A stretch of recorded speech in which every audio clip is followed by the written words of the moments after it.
Ginugol ko lang ang kalahating stick ng insenso. Napababa ko na agad ang reyna ng mga yaw mula sa kanyang pedestal. Ngayon, sumusunod na lang siya sa akin. May dalawa kang pagpipilian. Pwede mo akong pakasalan o ako ang papakasal sa'yo. Gusto niya akong hamunin sa laban. Pero nauna ko nang inilagay ang espada sa kanyang leg. Galit siyang sumigaw na kahit mamatay siya. Hindi mangyayari yon. Bigla kong hinampas ng espada ang kabuuan ng Yao Royal City. Lumagos ang blade aura sa buong syudad. May naiwan na malalim na hiwa. Lumingon ako at mumiti. Inyong kamahalan reyna. Baka gusto niyong pag-isipan uli. 3 araw ang lumipas. Pista ang buong lungsod ng Wangyu sa hangganan ng mga tao at yaw. Maingay ang mga drums at gong. Ikinasal na siya at ang nagpakasal sa kanya ngayon ay ang lalaking nagpasuko sa puso ng reyna. Sa paligid ng bridal carriage ni Qinhuai, si Ruoyao ay nakasuot ng korona. Mahigpit niyang hawak ang mga daliri niyang parang jade. Maitim ang kanyang mukha. Naririnig niya ang masayang kanta sa labas ng karwahe. Napakairita ng tunog para sa kanya. Siya ang makapangyarihang reyna ng mga yaw. Pero kailangan niyang magpakasal ngayon. Hindi siya kontento. Matapos makita ang lakas ni Qinhuai, alam niyang dapat mawala ang taong ito, kundi mahihirapan ang yao na mabuhay. Kaya mas hinigpitan niya ang hawak sa jade bottle. Isang plano ang nabuo sa isipan niya. Qinhuai, ngayong gabi babayaran mo lahat. Dahan-dahang sumayaw ang apoy ng kandila sa bridal room. Inalis ni Qinhuai ang pulang belo. Napanganga siya sa ganda ni Ruoyao. Pero bigla siyang tinawag nitong asawa ko na ubod ng lambing. Kaya bigla siyang naging alerto. Hindi tama ito. Nitong mga nagdaang araw, gigil siya sa pagkatalo sa akin. Pero bakit ngayon sobrang bait? At ayun na nga, sumunod na ang kilos. Si Ruoyao pa mismo ang nagbuhos ng alak para sa kanya. Pinapadulas pa ang dulo ng daliri niya. Asawa, tradisyon ito sa aming yaw. Ngayong gabi, tinutunaw sa alak. Bilang tanda ng walang iwanan, tinanggap ni Qinhuai ang baso. Pero nabasa niya sa mga mata nito, inumin mo na. Lumabas na nilagyan niya ng lason. Tahimik lang siya, tinunggan niya lahat ng lason. Tumalon sa tuwa si Ruoyao. Nakasimangot pa siyang inobserbahan. Para bang tinitingnan ang isang talunang mandirigma. Lumipas ang kalahating insenso. Pero buhay at maayos pa rin si Qinhuai. Nanlaki ang mata ni Ruoyao. Hindi pwede, super lason yun ng yaw. Bakit walang epekto? Nagtataka siya. Kumuha si Qinhuai ng wine pot. Nagbuhos uli ng 2 baso. Wife, meron ding tradisyon sa mga tao. Tawag namin dito, cheers. Iniabot niya ang isang baso kay Ruoyao. Ngayon, si Ruoyao naman ang napatigil. Ibig sabihin, iinumin niya rin ang sariling ginawa niyang lason. Yung may lason na siya din ang nagtimpla. Nag-aalangan siya. Pero dahil parang normal lang si Qinhuai, napaisip siya, baka maling gamot ang nakuha ko. Sa huli, nagtapang-tapangan siya. Nilaklak niya ang lason. Biglang pumuti ang mukha ni Ruoyao. Sumakit ng matindi ang tiyan niya. Nagulo ang enerhiya sa loob ng katawan niya. Nalasong talaga siya. Niloloko mo ako. Masama niyang tinitigan si Qinhuai. Pero si Qinhuai, inosente ang mukha. Asawa, kakaiba katawan ko. Hindi basta tinatabla ng lason. Pero ikaw, bakit mo ininom yung sarili mong lason? Nanginig sa galit si Ruoyao. Ang plano niyang inisip ng maigi. Zero effect sa kalaban. Siya pa ang nadisgrasya. Malapit na siyang mamatay. Pero biglang kumilos si Qinhuai. Tinapik niya ang dibdib ni Ruoyao. Pinalabas niya ang madilim na lason. Tapos, kinuha niya ang isang makinang na pildoras. 9 turns creation pill 2. 8 bote ng pinakamalakas na gamot. Panlunas at pampatibay ng enerhiya mo. Tulala si Ruoyao. Hindi lang siya niligtas. Binigyan pa siya ng napakahalagang pildoras. Nag-aalangan siya. Ano ba talaga gusto nitong tao na to? Akala ni Qinhuai tatanggihan niya. Pero bigla niya itong inagaw. Mabilis niya itong nilunok.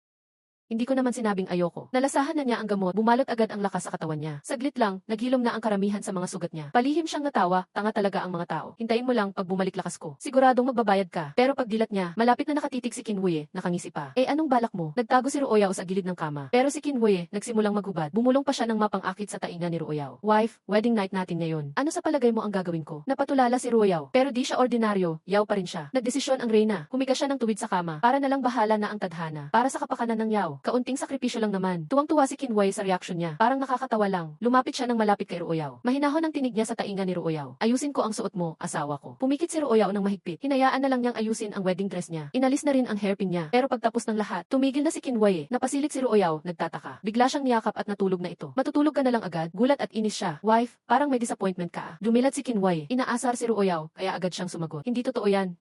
Hindi ako ganoon. Napangiti lang si Qinhuai. Bumulong siya ng mahina sa tainga. May sugat ka pa. Kailangan mo munang magpahinga. Balang araw. Tanggapin mo rin ako ng kusa. Yun lang, sabay yakap at natulog. Naiwan lang ang boses niyang maganda. Sa dilim, sumigaw. Bitawan mo nga ang kamay ko. Huwag ka makulit. Samantala, labas ng Wangyu, ilang milya ang layo. Libo-libong yaw ang nag-aabang sa gubat. Master, madaling araw na. Bakit wala pa ring signal si Reyna? 3 oras na kaming nag-aabang dito. Pero wala pa ring utos na umatake. Naguguluhan na ang leader nila. Pero nagpapanggap na kalmado. Hahaha. Sigurado ang plano ni Reyna.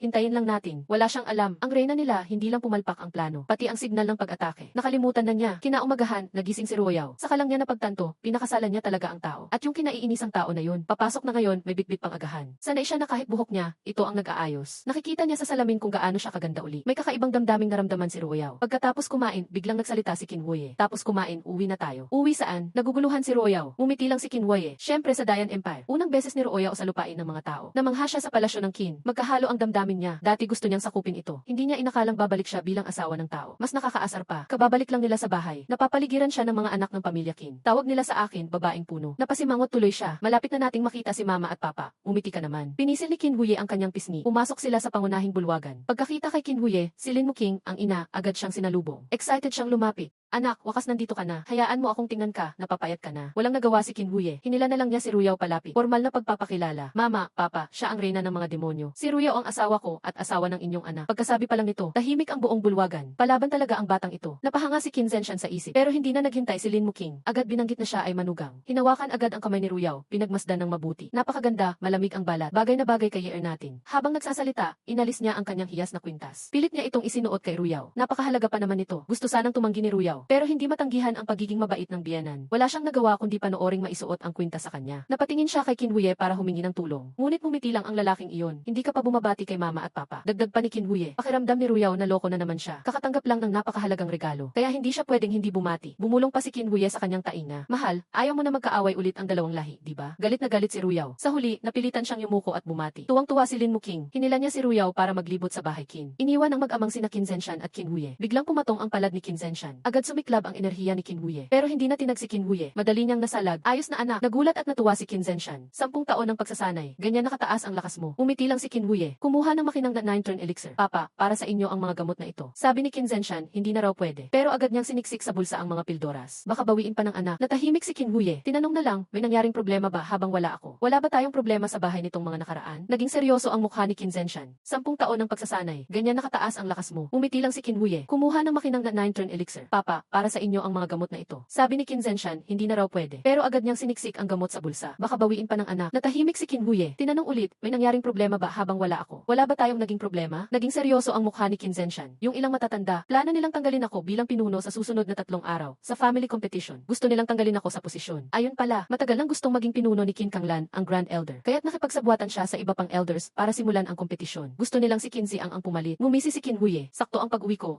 Pero pinayuhan siya ni Qin Zenshan. Mag-ingat ka. Si Qin Ziang, anak ni Qin Kanglan.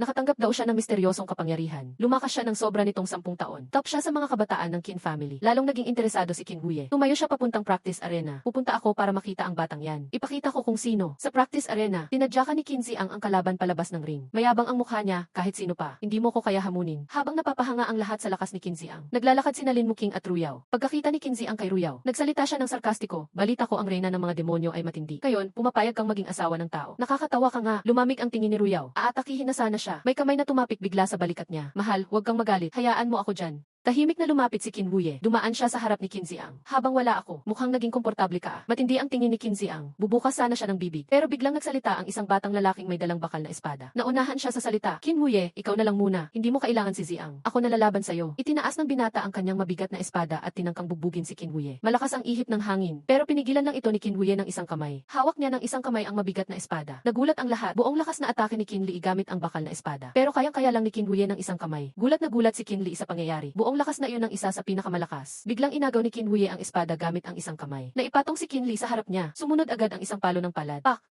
Parang torpedo, lumipad si Kinli. Diretsong tumama sa pader. Wala nang panlaban si Kinlay. Isang palo lang, talo na siya. Miniswan ni Kinhuye ang espada pabalik kay Qin Ziang. Dumaplis ang talim ng espada sa pisngi ni Qin Ziang. May bakas na sugat. Galit na galit si Qin Ziang kay Kinhuye. Biglang may dumating. Isang matandang puti ang buhok bumaba mula sa langit. Siya si Grand Elder Qin Kanglan. Galit si Qin Kanglan kay Kinhuye. Hindi lang siya nagdala ng demonyo dito. Sinaktan pa ang kapwa Qin. Kalma lang si Kinhuye. Grand Elder. Si Ruyaw ang aking asawa. Siya ang babaeng puno ng pamilya Qin. Tungkol sa laban, normal na minsang masaktan. Galit na galit si Qin Kanglan. Ang galing mo talagang magsalita. Tara na, Ziang. Hindi makapayag si Qin Ziang, nag-iwan pa ng banta. Kinhuye, sa family competition sa 3 araw. Tingnan natin kung sino ang panalo. Pagkalakad niya, malamig ang sabi ni Kinhuye. Teka lang, hindi pa tapos. Hindi ko sinabing patawarin kita. Pagkasabi nun, pak, sa harap mismo ng Grand Elder. Sinampal ni Kinhuye si Qin Ziang. Ang sampal na iyon, para sa kawalang galang mo sa nanay ko. Tulala si Qin Ziang, magwawala pa sana siya. Sinampal ulit siya ni Kinhuye. Ang sampal na iyan, para sa pambabastos mo sa asawa ko. Napatawa si Qin Kanglan sa galit. Hinila niya ang anak niyang namumula ang mukha at lumipad palayo. Natiis niyang hindi sumagot. Pinanood sila ni Kinhuye paalis. Medyo nang hinayang pa. Sana mas marami pa akong nasampal. Bumalik siya sa tabi ni Lin Muking. Tinitigan siya ni Ruyaw ng malamig, kayang tapusin agad. Pinatagal mo pa. Umiti si Kinhuye, lumapit sa taingan niya. Masaya kasi minsang magturo ng leksyon. Mahal, hindi mo gets. Tahimik na nagmura si Ruyaw. Tinalikuran siya, may ibang plano na siya ngayon. Sa gabi, nakita ni Ruyaw na mahimbing ang tulog ni Kinhuye. Tahimik niyang kinuha mula sa ilalim ng unan ang isang sinaunang kutsilyong may lason. Kaagad niyang tinaas ang punyal. Biglang sumigaw si Kinhuye ng ki-asawa. Nanginig si Ruyaw sa takot. Akala niya, nahuli siya. Pero nagmumungkahi lang pala ng panaginip ang lalaki. Galit itong nabulong sa sarili. Muli niyang tinaas ang punyal. Pero sa susunod na segundo, biglang gumulong si Kinwei. Yinakap siya nito. Sabi niya, humiga ka ng maayos. Hehehe, ang bango ng asawa ko. Ang lambot, di na kinaya. Kaya biglang sinaksak ni Ruoyaw ang leg niya. Pero napaikot bigla ni Kinwei ang ulo niya. Hindi tumama ang punyal. Doon lang niya napansin. Gising pala si Kinwei kanina pa. May mapanuksong tingin ito sa kanya. Ano yung ginagawa mo, asawa? Doon lang naisip ni Ruoyaw na niloko na naman siya. Napahiya siya at nagpakita ng malamig na ngiti. Syempre, para tapusin ka. Inilabas niya ulit ang punyal. Muling sumugod. Kung nalantad na, diretsahan na lang. Pero ilang saglit lang. Naipit na siya ni Kinwei sa kama. Hindi na siya makagalaw. Lumapit si Kinwei at bumulong sa kanyang tenga. Asawa, pangalawang beses mo na to. Sa susunod, mapaparusahan ka na. Kinuha rin niya ang punyal kay Ruoyaw. Delikado kasi ito. Kukunin ko na to bilang asawa mo. Hindi nagtagumpay ang plano. Nabigyan pa siya ni Kinwei at nawalan pa siya ng mahalagang gamit. Nagalit si Ruoyaw, lumabas ang kanyang tenga ng tigre at pati buntot lumitaw. Agad siyang sumunggab kay Kinwei. Nagpang-abot sila at nag-agawan sa kama. Pagkatapos noon, nasira ang kama nila dahil sa lakas ng paggalaw. Kinabukasan sa hapagkainan, masamang tumingin si Ruoyaw kay Kinwei. Patago niyang tinakpan ang kanyang likuran. Akala ni Liu Muking magkasundo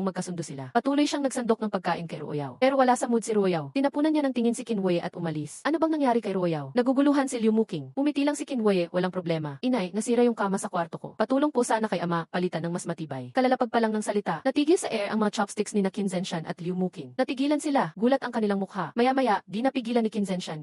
Bata ka pa, huwag kang masyadong magpagod. Napakunot noo si Kinwei. 3 araw mula ngayon, pangkalahatang paligsahan ng angkan. Lahat ng henyo andyan. Sino kaya ang mananalo? Syempre si Qin Ziang. Nasa rurok na siya ng tungsuan stage. Pero natalo ni Young Master Kinwei si Qin Li sa isang galaw pa lang. At pinagsampal pa si Qin Ziang sa madla. 0 taon mula Linha stage hanggang Giksu stage. Impossible. Nagbulungan ang lahat. Bigla namang, dumating sina Kinwei at Ruoyaw sa mataas na platform. Relax lang siya na parang nanonood lang. Biglang natahimik ang lahat. Napalingon silang lahat kay Ruoyaw. Yan ba ang reyna ng Demon Clan? Ang ganda niya. Ang galing ni Young Master Qin. Nadala niya talaga ang reyna. Masayang inakay ni Liu Muking si Ruoyaw paupo. Hinawakan naman ni Kinwei ang kanyang kamay. Galit na galit si Ruoyaw sa loob. Palpak lahat ng plano sa 3 araw. Palaging naparusahan ng family rules. Wala siyang magawa kundi sumunod pansamantala. Biglang, lumapag ng mabilis ang 6 na matatandang elder. Masama ang tingin ni na Elder Qin Kanglan at Elder Qin Mo. Punong-puno ng galit ang tingin nila. Walang pake si Kinwei. Mumiti siya at sinubuan ng ubas si Ruoyaw. Asawa, Heidi. Nakasimangot si Ruoyaw, pero bumuka pa rin ang bibig at kinain iyon. Sayang naman kung di kakain. Parang bawi na lang kahit papano. Nakita ni Qin Kanglan yun. Tumayo siya at malakas na sinabi, si Lin Zenshan ay desididong tao. Laging kinakampihan ang asawa niya. Napagpasyahan ng mga elders na simulan na ang paligsahan ng angkan. Pipili ng bagong pinuno. Tahimik ang lahat. Alam ng lahat na pakana to ni Qin Kanglan. Pero walang naglalakas loob magsalita. Handa nang magsimula si Qin Kanglan. May boses na biglang sumingit. Sobra na yan. Lumingon ang lahat kung sino iyon. Si Kinwei pala. Nagdilim ang mukha ni Qin Kanglan. May reklamo ka sa desisyon ng mga elder. Young Master Qin. Syempre. Tumayo si Kinwei. Matindi ang kanyang tingin. Ang mga nagawa ng tatay ko, klaro sa lahat. Walang karapatan ang 6 na elder na siraan siya. Agad sumabat si Kinmo. Kinwei, sinaktan mo ang kapwa mo kadugo. Bastos ka sa elder, may kasalanan ka ba? Tumawa si Kinwei ng malamig. Si Kinlay ang unang umatake. Depensa lang ang ginawa ko. Siya ang umatake sa Young Sect Leader. Dapat siyang parusahan, hindi ako. Isang sagot lang, napatahimik si Kinmo. Di na pinatulan ni Qin Kanglan. Ipinagmamalaki niyang sinabi, simula na ang paligsahan ng angkan. Kung ayaw mong sumali, pwede kang umatras.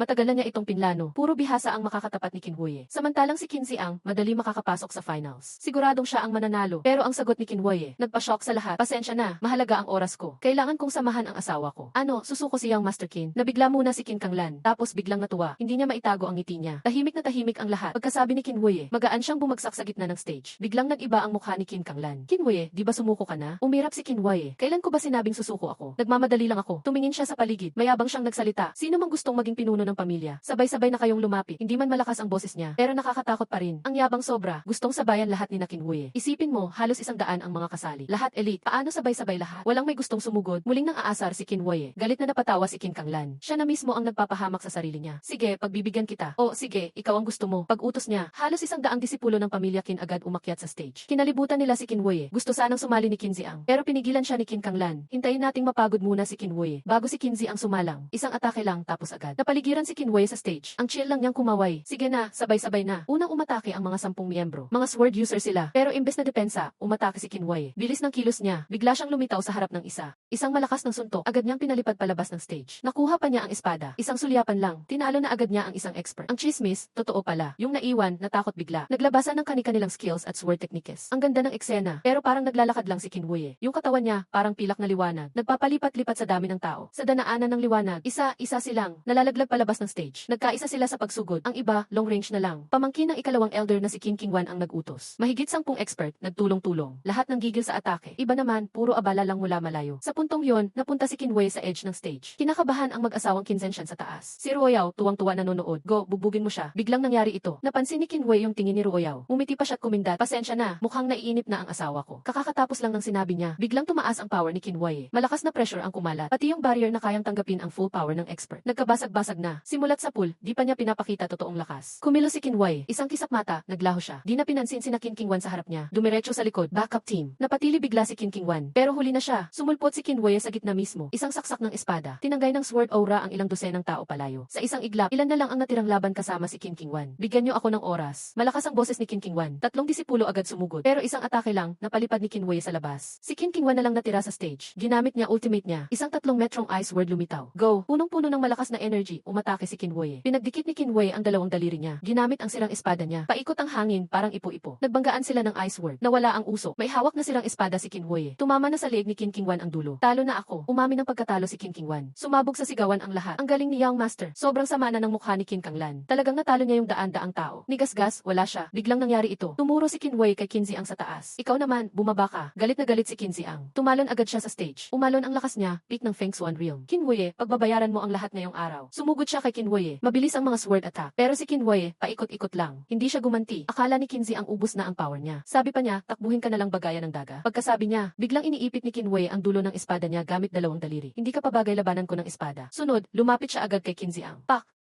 Isang sampal. Umikot ng 3 beses si Kinziang. Bagsak siyang nagpagulong sa edge ng stage. Nagulat na naman lahat sa nangyari. Isang daliri lang, lumipad agad siya. Akala ng lahat tapos na si Kinziang. Pero dahan-dahan siyang tumayo. Bigla, may lumabas na itim na power sa kanya. Pakiramdam mo, lumakas siya instant. Nasa initial stage na siya ng Gitsu Realm. Tapos umangat pa sa mid stage. Ginamit niya ang forbidden skill. Tinaas ng pilit level niya. Sakripisyo ito sa semetaryong powers. Kinwei, tatalunin kita. Para na siyang baliw si Kinziang. Sumugod uli ng sword attack. Sumibat si Kinwei ng palm strike. Parang tumama sa invisible shield. Naurong lang siya ng ilang metro. Pero di nasaktan. Ang palad pa mismo ni Kinwei. Nilukuban ng itim na energy. May dumating na black pattern. Nakaka-absorb pala ng power yung itim. Ngiting-ngiti si King Kanglan sa taas. Ito talaga ang finisher intended para kay Kinzenshan. Pero ngayon, pwede na gamitin. Lumingon siya. Nakita hindi ka ba si Ruoyao? Parang nabuboringan pa nga siya. Bakit di siya natatakot? Sa stage, nagtatawanan si Kinziang. Hahaha, kumusta? O, ito ang totoong lakas ko. Si Kinwei, sawa ng makipaglaro. Di ba gusto mong makita akong mag-draw ng sword? O, sige, wag ka sana magsisi. Pagkasabi niya, lumabas ang isang espada na may gintong linya at pilak na disenyo. At puting balahibo na nakasabit. Ito ang rare weapon na sinasabi sa alamat. Paglabas ng espada, tumunog lahat ng espada sa paligid. Alam ni Ruoyao tapos na ito. Noon, siya rin mismo ang natalo ng 3 atake ng espadang to. Naramdaman ni Kinziang ang matinding takot. Pero sugod pa rin siya. Walang pakialam si Kinwei. Winiwangwang lang yung lumang espada. Ilang sword aura ang lumabas tuloy-tuloy. Napira-piraso ang espada ni Kinziang. Inalog at tinamaan siya ng malala. Nabagsak agad siya.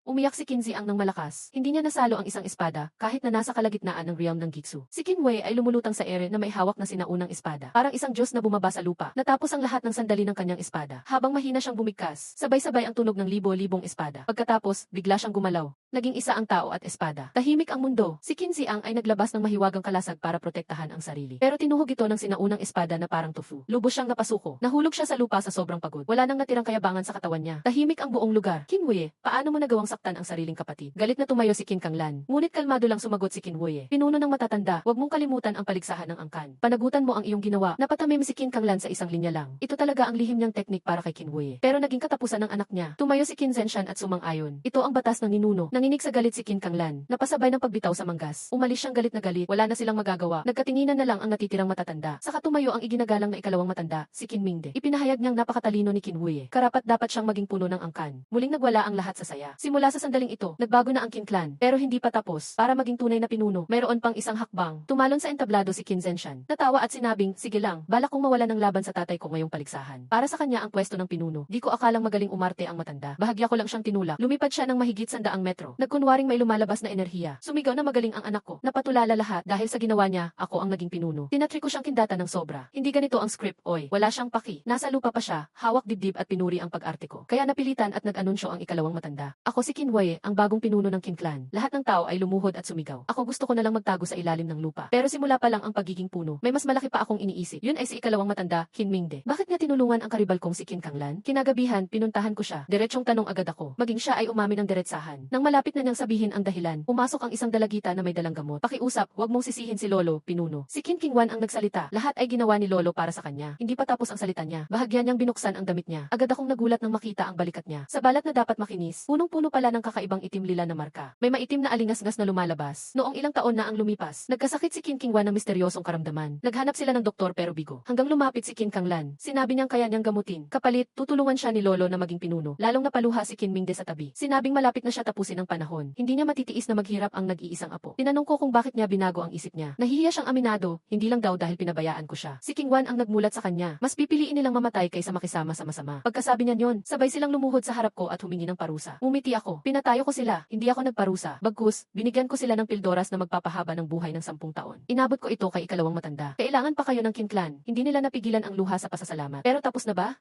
Hindi pa. Tumingin ako kay Qin King-wan at mahina kong sabi. Huwag ka munang magpasalamat. Hintayin mong gumaling ka bago magpasalamat. Hindi pa tapos ang sinasabi ko. Biglang hinawakan ni Qin Mingde ang kamay ko sa sobrang tuwa. Nanginginig siya sa saya.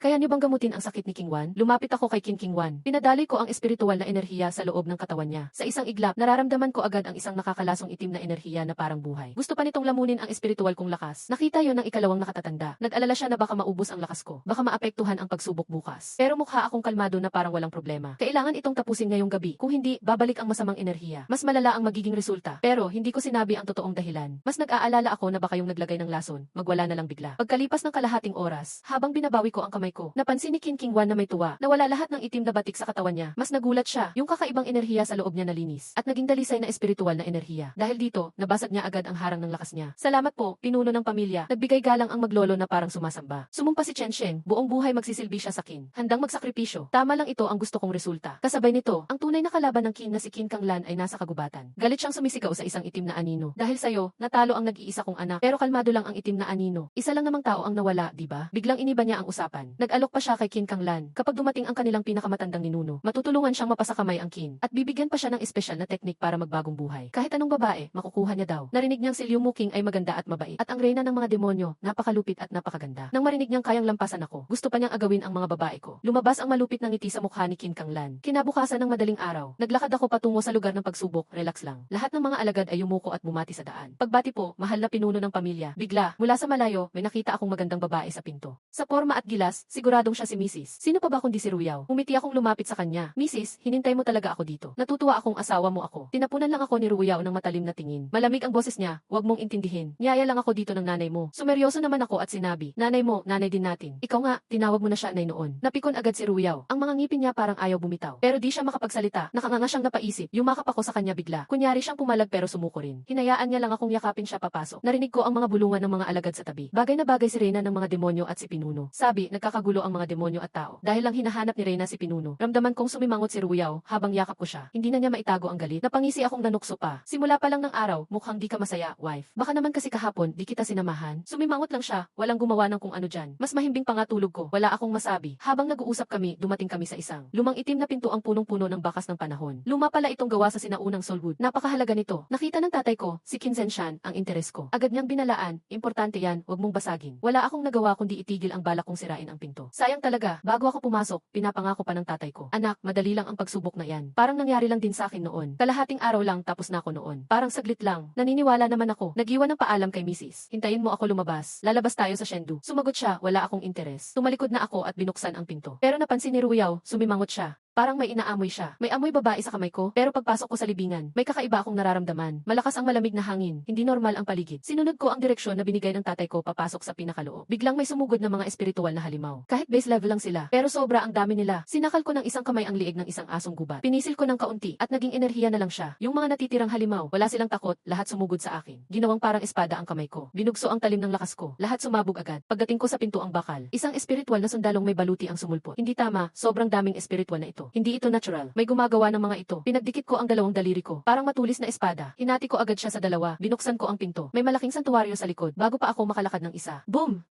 Biglang sumara ang pinto sa likod ko. Sabay-sabay gumalaw ang mga estatwa ng pinuno. Lahat sila ay nasa relic realm. Parang hindi ito napag-usapan Naiinis ako pero sobra naman yata tong special treatment ng tatay ko sa akin. Pero wala akong oras mag-isip pa. Handa na agad ako lumaban. Mga sinaunang espada, mga ninuno ko, ang init nyo. Sige, hindi na ako mahihiya. Kumikislap ang espada ko. Mataas at matalim ang espada. Pinutol mo ang mga espiritu. Napahanga si Ilin at ang iba pa. Napatulala sila. Pati si Kinzenshan, pinagpapawisan ng malamig. Anong ginagawa ng batang ito sa loob? Sisiraan niya na babuong lugar. Pagkatapos mapuksa ang huling espiritu. Bitbit ko ang sinaunang espada ng pamilya. Diretso kong tinitigan ang estatwa ng unang pinuno. Ang tagal mo na dyan, ayaw mo pa ba lumabas? Nang matapos magsalita, lumabas ang isang multong anino mula sa likod ng estatwa. Isang parte lang ng kaluluwa pala ito. Pinagmasdan niya ako mula ulo hanggang paa. Napunta siya't natuwa, magaling, magaling. Angas ng lakas mo, ang gwapo at bihasa mo. Karapat dapat ka talagang maging anak ng Qin. Magalang akong nagtanong, kagalang-galang na ninuno, kayo po ba si Qin Kang, unang pinuno? Umiti siya at umiling. Tinuro ang estatwa sa tabi. Ako si Qin Yuan, ikalawang pinuno ng Qin. Tinitigan ako ni Qin Yuan, nakangiti siya. Bata ka pa, pero malayo na mararating mo. Pinagmamalaki kita bilang Qin. Sa wakas, may lumabas na namang bagong talento sa pamilya. Pero biglang nagbago ang tono niya. Tinuro niya ang mga estatwa sa dulo, nagalit at nagmura. Bakit puro mahina ang sunod na henerasyon? Paunti ng paunti ang lakas. Nakakainis, tahimik lang ako't nanood. Matapos bumaba ang galit niya, tinanong niya ako tungkol sa dating pinuno. Natalo si pinuno, nagkaproblema ang pamilya Qin. Medyo nahiya akong sagutin, buhay pa ang tatay ko. Ayos pa ang pamilya Qin. Galit pa rin siya, walang pag-asa raw. Baka raw mahina siya, wala na raw siyang kapangyarihan bilang pinuno. Tinulungan ko nga raw siya noon para umabot sa relic realm. Tahimik kong tinanggap na tatay ko nasisihin dito. Umiti na si Qin Yuan, buti na lang, naghintay kami at nagkatagapagmana din. Isang tagapagmanang pwedeng pagkatiwalaan. Anong pangalan mo? Ako po si Qin Wu Yi.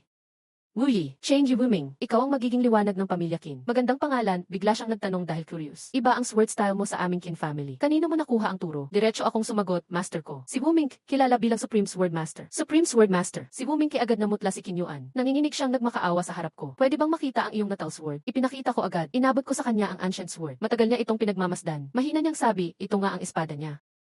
Buhay pa pala siya, nyanig ang puso ko. Ang master ko pala, more than 1,000 years ng buhay. Ibinigay ni Qin Yuan pabalik ang espada ko. Excited siyang nagsabi, bata, ibibigay ko ang tunay na legacy ng Qin family sa'yo. Itinuro niya ako sa pagitan ng kilay ko. Biglang pumasok ang malakas na enerhiya sa aking kaluluwa. Naging isang ancient book, ang Supreme Emotionless Record. Pero hindi ba Immortal Sutra ang secret technique ng Qin family? Ipinaliwanag ni Qin Yuan, ang Immortal Sutra ay base lang ng Supreme Emotionless Record. Ang totoong Supreme Emotionless Record ay pag-unawa sa espiritu ng mundo. Nabuo na ang spiritual essence. Habang nagsasalita siya, lumikha siya bigla ng isang matalim na maliit na espada sa ere. Agad din siyang gumawa ng lifelink na espiritong kuneho. Tunay ngang mayroon siya noon. Nakakatakot pala ang pagkontrol ng spiritual power ng ninunong ito. Ngayon ko lang naintindihan, lahat ng spiritual beasts at guards sa cemetery ay gawa niya. Naisip ko bigla, maingat akong nagtanong, ninuno, pwede bang ipasa sa iba ang Supreme Emotionless Record? Iba? Sino? Biglang naningkit ang mata ni Qin Yuan. Napuno ng kiling aura. Kalma akong sumagot, Demon Clan. Mas lumala ang mukha niya. Gusto mong ipasa sa Demon Clan? Napangiti ako at ipinaliwanag, yung Demon Clan ay asawa ko. Kasal na siya sa pamilya Qin. Nagulat si Qin Yuan, pinakasalan mo ang Demon Girl? Nag-isip siya sandali, pumayag din siya. Kung kasal na siya sa pamilya Qin, hindi na siya iba. Sobra akong natuwa, paalis na sana ako. Bigla kong naalalang may isa pa akong gustong itanong. Yes, the way, ninuno. Pwede bang ibigay mo sa akin? Yung soul nurturing wooden door sa entrada ng cemetery. Gawin na lang itong regalo mo kay Mrs. Napangiwi si Qin Yuan. Saglit siyang natahimik. Pinilit niyang sabihin, tama naman. Nagpasalamat ako sa ninuno para kay Mrs. Tumalikod akong umalis. Hindi ko inakala. Yun na pala ang huling pagkikita namin. Pagkaalis ko, unti-unting naglaho ang soul remnant ng ninuno. Inubos niya ang huling lakas niya para lang mahintay ang tagapagmana. Naupo siya sa ilalim ng rebulto ng unang leader. Mahinang sinabing, ang talino talaga ng mga kabataan ngayon. Maski Demon Clan pinapakasalan nila. Hanggang tuluyan siyang natahimik. Tahimik na ulit ang hall. Kakatapos ko lang lumabas ng cemetery. Isang suntok agad ang sumalubong sa mukha ko. Si Papa yon, galit na sumigaw, batang ito. Buong araw ka sa loob. Anong ginawa mo? Hindi ako gumalaw. Kalma kong sinabi, nakita ko si Qin Yuan. Biglang huminto ang kamao ni Papa sa harap ng mukha ko. Nanlaki ang mata niya. Ano? Nakita mo si Qin Yuan? Excited siyang nagtanong. Anong sinabi ng ninuno? No choice, nagsinungaling na lang ako. Pinuri ka ng ninuno bilang modelo ng lahat. Umiti agad ang papa ko. Pero sa kabilang banda, sa harap niya, pinutol ko ang malaking gate sa cemetery ng 2 beses. Napaluhod si papa sa takot. Nagdasal siya sa ancestors para sa kapatawaran ko. Kalmadong itinago ko ang soul nurturing wood sa spiritual world. Papa, bigay ng ninuno yan sa akin. Sumunod, lumapit ako kay Ruoyaw na naghihintay. Nakangiti kong sabi, asawa, sobra akong natouch. Sumimangot siya, huwag kang mag-assume. Wala lang akong ginagawa. Pero halatang disappointed siya. Hindi niya napansin ang lungkot ko. Hindi na ako nagsalita. Hinawakan ko agad ang kamay niya. Kung wala kang ginagawa, samahan mo akong mamasyal sa Chengdu. Sinabi niyang bitawan ko siya. Hindi daw interesado si Princess. Pero sumama pa rin siya sa akin. Habang naglalakad sa masayang palengke, sabi niyang boring, pero lihim siyang tumitingin sa mga stall. Isinubo pa niya ang isang candid how. Ang cute talaga ng asawa ko.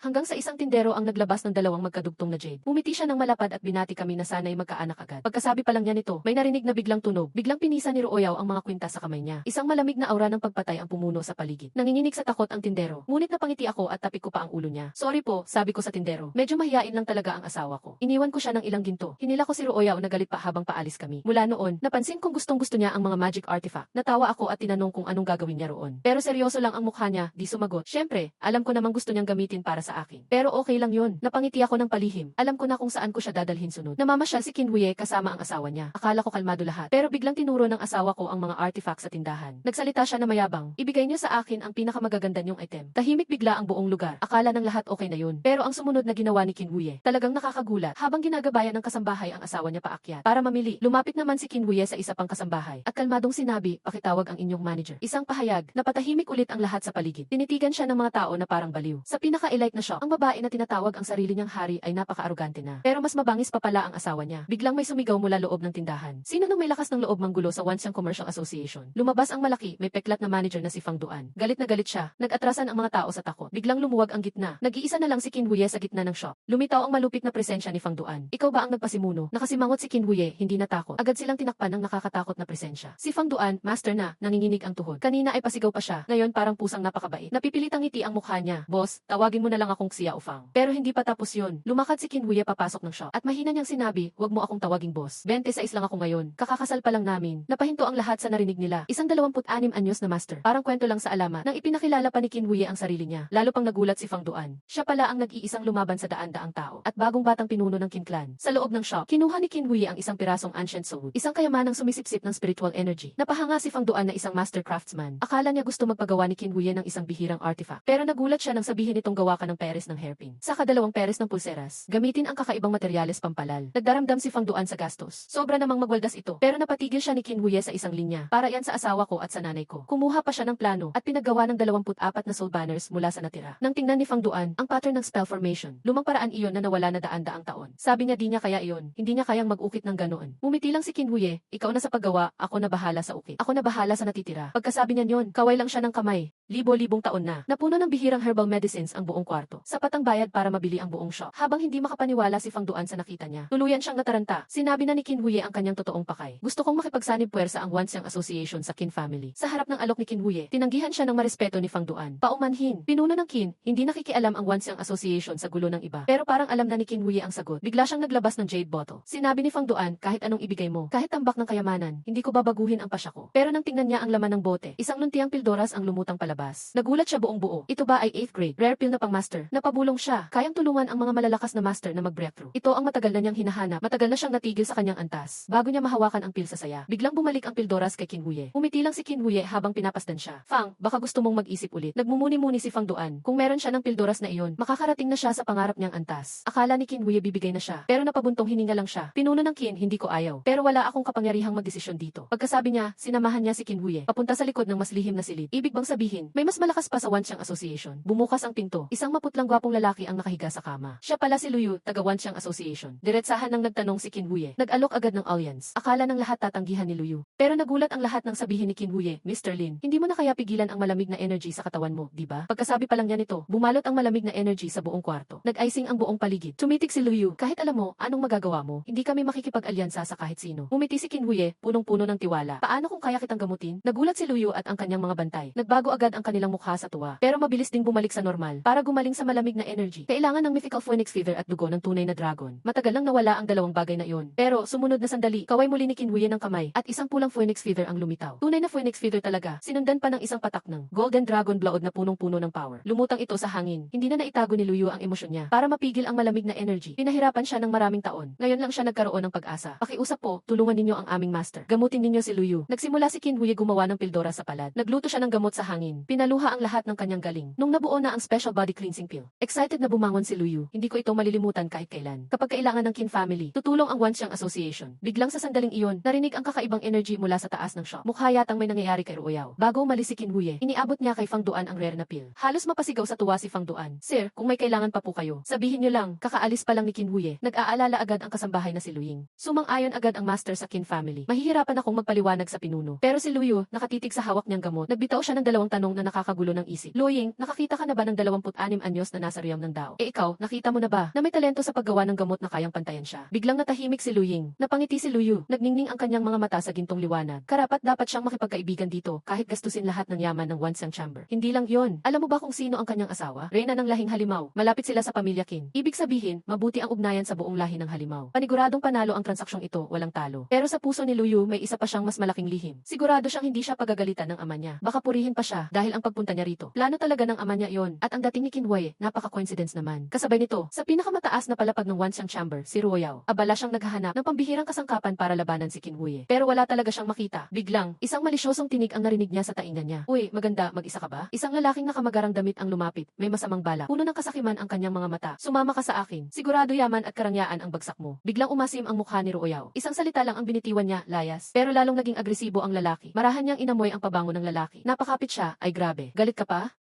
Gusto ko yan. Hindi na siya nakapagpigil. Maruming kamay niya dahan-dahan inabot siya. Nagtitigan ng mga tao sa paligid. Agad siyang nakilala. Siya ang ikalawang anak ng Lu family, isa sa 4 na pangunahing pamilya ng Dayan. Si Lu Ziming, kilalang masama ang reputasyon. Biglang, sa sumunod na sandali, kumislap ang pilak na liwanag. Matinding enerhiya ng espada ang sumugat sa kanyang kamay at napaatras siya. Napatitig si Lu Ziming sa nasugatan kanang braso niya. Bigla siyang natulala. Sinundan ng matinding sakit. Aray!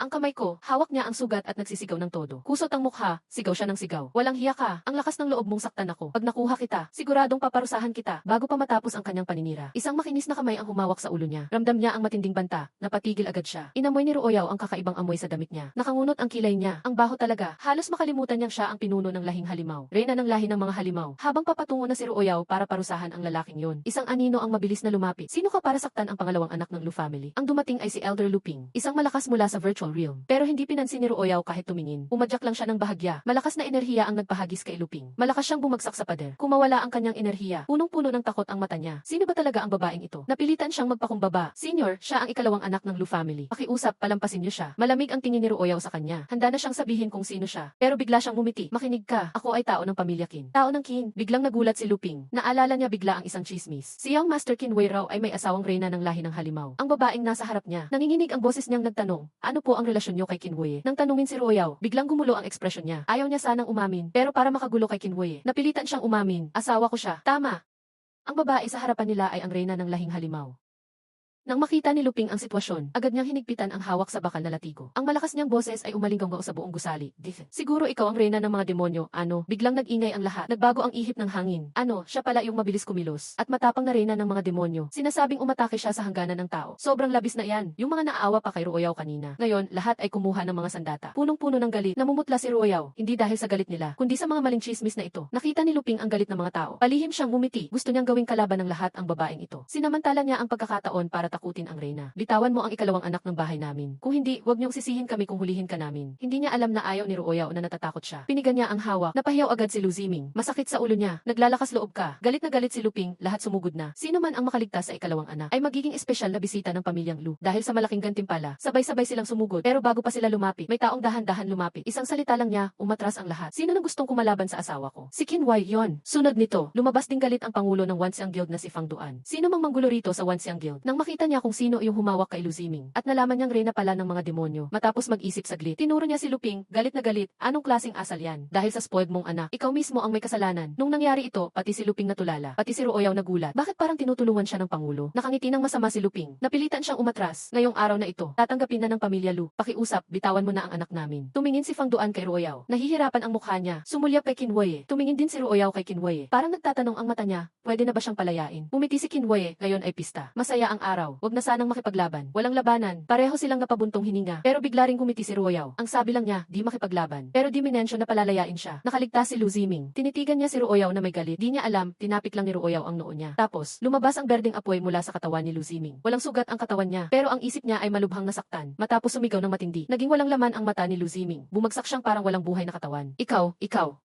Namumula sa galit si Lu Ping. Umiti si Ruo Yao nang nakakatakot. Ito ang tunay niyang sarili, ang reyna ng mga demonyo. Labis ang hinagpis ni Lu Ping, binuhat ang anak niya. Sumigaw ng may galit, magaling Qin family. Ngayong araw na ito, hindi namin makakalimutan. Umalis na kayong madaldal. Hindi sasantuhin ni Qin Wei. Tumampis siya ng kamao, nagpakawala ng matalim na enerhiya. Pinatalsik si Lu Ping at Lu Ziming palabas. Tahimik ang lahat, sakalang lumapit si Qin Wei kay Ruo Yao. Mahinahon siyang umiti, asawa ko. Parang natatandaan ko. Kanina merong nagsabing asawa daw niya ako. Namula bigla si Ruo Yao. Masama siyang tiningnan. Talikod agad siya. Itong nakakainis na taong to, matagal nang nandito. Pero pinanood Pinanood lang ang buong eksena. Maagang nagmeditate si Kinwei sa tuktok ng bundok. Umiikot ang spiritual energy sa paligid niya. Binuksan niya ang mga mata. Nagulat siya. Ito pala ang unang prinsipyo ng Taishang Wangqinglu. Tipunin ang energy, gawing bato. Ang bilis ng pagtipo ng espiritu. Halos kasing bilis ng are ng master. Kaya pala itinago ito ng Qin family ng daan-daang taon. Ayaw nilang ituro sa iba dahil dito hindi naubusan ng energy. Iniisip ni Kinwei. Sumunod ang energy sa bawat galaw niya. Hindi pa umaabot ng isang oras. Tapos nakaagad ang unang prinsipyo. Pinasok niya ang gubat gamit ang isip. Ikalawang prinsipyo, maaring gamitin ang energy sa bagay. Kusang lumalabas. Pumulot siya ng dahon. Binalot ito ng berde ng energy. Hindi nasira kahit kaunti. Itinapon niya ang dahon. Naging parang bahaghari ang dahon. Tahimik nitong tinuhog ang bato. Halos walang bakas. Ang galing. Karaniwang cultivator, pilit lang nilalagay ang energy sa sandata. Pero itong Taishang Wangqinglu, kaya attach ang power sa kahit anong bagay. Lalo siyang natuwa. Excited niyang tiningnan ang ikatlong prinsipyo, pagbabago ng energy. Binuksan niya ang palad. Nag-isip siya. May tumubong sanga sa kamay niya out of nowhere. Isang beses lang nagawa agad. Pero hindi pa sapat. Sinubukan niya ng paulit-ulit. Mga espada, pana, sibat, baston. Maging mga demonyong hayop na gawa niya. Isang buhay na parang wolf spirit beast. Lumitaw sa harap niya. Sumunod lang sa utos niya. Nang susubukan niyang gawing armor ang energy. Ayaw gumana kahit anong gawin. Mukhang nasa huling tatlong prinsipyo ang sikreto. Sa oras na iyon, nagmadaling dumating si Qin Feng. Pinapatawag ka ng patriarch na si Qin Kanglan bilang Taishang elder. May family meeting daw para husgahan ka. Ngumisi si Qin Wei. Pumunta siya sa meeting hall. Dumiretso siya sa upuan ng patriarch. Sinulyapan niya ang paligid. 2 sa 6 na elders hindi gumalaw. Mga Taishang elder. Elder 6, nakita mo ang amo. Bakit hindi kayo muko? Sa ilalim ng matinding pressure. Napilitan si Qin Mo, pang-6 na elder, na tumayo. Pero si Qin Kanglan hindi kumilos. Hindi ko kikilalaning amo ang magdadala sa Qin sa kapahamakan. Bilang patriarch, galit na tumayo si Qin Kanglan. Itinuro niya si Qin Wei, galit na tanong. Alam mo ba ang ginawa mo kagabi? Nananakit ng tao sa harap ng lahat. Sabay mong ginulo ang Wanxiang Guild at Lu family. Tila gusto mong sunugin ang buong Qin family. Lumamig ang tingin ni Qin Wei. Naglabas siya ng matinding put. Ano?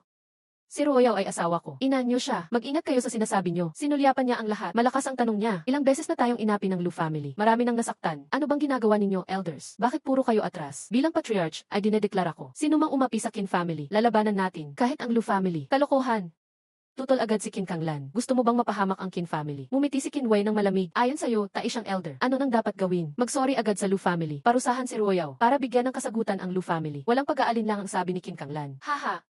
Tumawa ng malakas si Qin Wei. Narinig ko na palaging kinakampihan ng Taishang elder ang pamilya Lu. Akala ko nga hindi siya Qin ang apelyido niya, kundi Lu. Sobrang kasinungalingan. Nag-alboroto si Qin Kanglan. Inakusahan mo ako. Hindi ka karapat-dapat maging pinuno ng pamilya. Bilang Taishang elder, kasama ng mga elder, pansamantalang kukunin ko ang posisyon mo bilang pinuno. Ayan, ito pala ang tunay niyang layunin. Mukhang tamad si Qin Wei. Sige lang, sabay tumingin si Qin Kanglan sa ibang elder. May banta ang tingin niya. Dahan-dahang tumayo si Qin Mingde. Mukhang panalo si Qin Kanglan. Pero sa susunod na saglit, biglang lumingon si Qin Mingde kay Qin Wei. Yumuko at nagbigay galang. Pinuno ng pamilya. May akusasyon ako kay Taishang elder Qin Kanglan na nagnakaw ng mga spirit stones. Nagbuo ng sariling grupo at nanira ng dating pinuno. Napanganga si Qin Kanglan. Tinitigan niya si Qin Mingde ng masama. Matindi ang tanong niya. Ano nang ibig mong sabihin? Sinisiraan mo ako. Pero hindi siya pinansin ni Qin Mingde at biglang naglabas ang talaan mula sa bulsa niya. Direktang iniabot kay Qin Huye ang pinuno. Nakasulat dito ng malinaw na si Qin Kanglan. Sa nakaraang taon, kumupit ng mahigit 10,000 snack item mula sa imbakan. Binuklat ni Qin Huye ang ilang pahina at agad nagdilim ang mukha niya. Kaya pala kapos sa resources ang pamilya Qin. Unti-unting nalalagpasan ang pamilya Lu. May trader pala sa loob. Mabilis siyang tumingala. Matulis ang tingin. Ang galing ng Taishang elder na kunwari isakripisyo para sa pamilya Qin. Karapat dapat ka ba? Sa puntong ito, piniling magmatigas ni Qin Kanglan. Pawang paninira.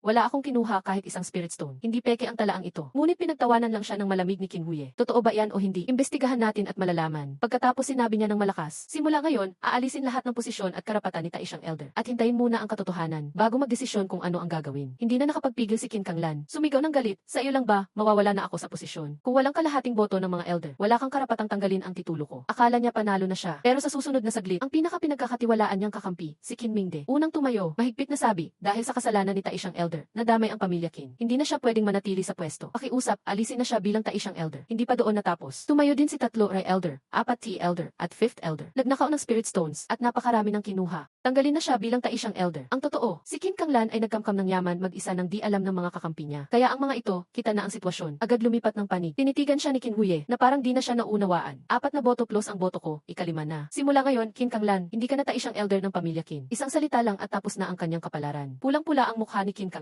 Nanginginig siya sa galit. Wala siyang magawa kundi tiisin ito. Handa na sana siyang umalis, pero tinawag ulit siya ni Qin Huye. Sandali, hindi mo pa naiiwan ang susi ng Taishang elder. Biglang hinila ni Qin Kanglan ang badge sa baywang niya at malakas na pinukpok sa mesa. Umalis siyang hindi na lumingon pa. Naging kalmado na ang lahat. Si Qin Huye, hindi na nag-alinlangan. Agad inappoint ang kanyang tatay na nasa bahay lang. Bilang pansamantalang Taishang elder. Biglang-bigla, nag-abot ulit ng sulat si Qin Mingde. Pinadala ng pamilya ko ang liham na ito para sa'yo. Mukhang gusto kanilang imbitahan na magkita. Ang pamilya ko ang pinakamahina sa 4 na pangunahing pamilya. Walang alitan o galit sa pamilya Qin. Pero biglang imbitado ngayon ngayon. At higit pa dyan, dagdag pa ni Qin Mingde, may kakaibang pangyayari sa bundok sa labas ng Divine City. Sobrang lakas ng spiritual energy. Lumalabas ang mga halimaw. Nagulat si Qin Huye, ganito pala, kaparehong-kapareho ng sinabi ng kanyang guro tungkol sa isang uri ng immortal na biyaya. Malapit nang matapos ang meeting, pero bigla niyang tinawag si Qin Mingde. Bulong niya, pakiusap, Elder 2, utusan ang secret guards ng pamilya para imbestigahan si Qin Kanglan. Nagulat si Qin Mingde, gamitin ang secret guards ng pamilya? Ibig sabihin may hinalang traitor siya sa pamilya. Di niya inaasahan na ang matandang naglingkod sa pamilya Qin ng 100 taon ay posibleng magtaksil din.